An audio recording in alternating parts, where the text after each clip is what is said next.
Reflecting back to the Eaton fire isn't something Allison Campos wanted to do for a long time.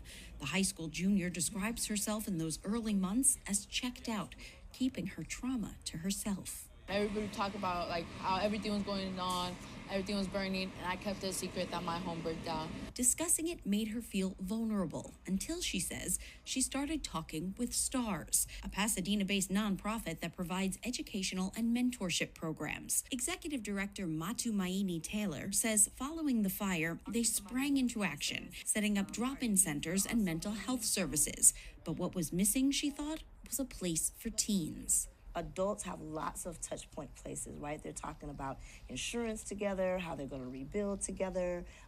But for youth, it's kind of like, where do they come and have a place to be vulnerable and a place to, process what has happened and process what could be? This summer, that work took them across the world. The U.S. Japan Council collaborated with the Dodgers to sponsor a leadership program called the Kibo for LA Initiative. Kibo meaning hope.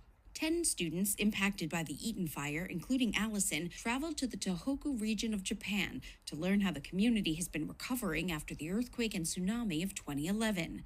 Senior Owen Porter Self was born and raised in Altadena and lost the only home he'd ever known. Following the trip, he helped produce a short documentary about the experience that was recently screened at a STARS fundraising event.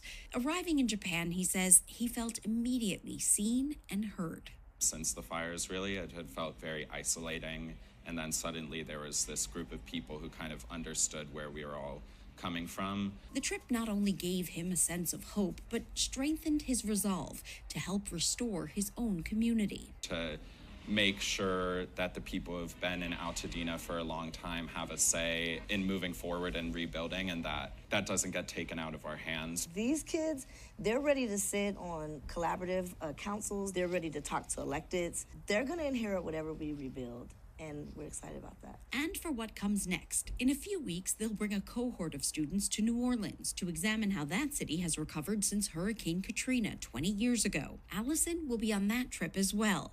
She says the Japan trip was life-changing and definitely filled her with the hope that the name of the program promises. They went through a tsunami, and they have improved, they've grown. That means we can also improve and grow. We can also move forward. Finding ways to recover individually and as a community.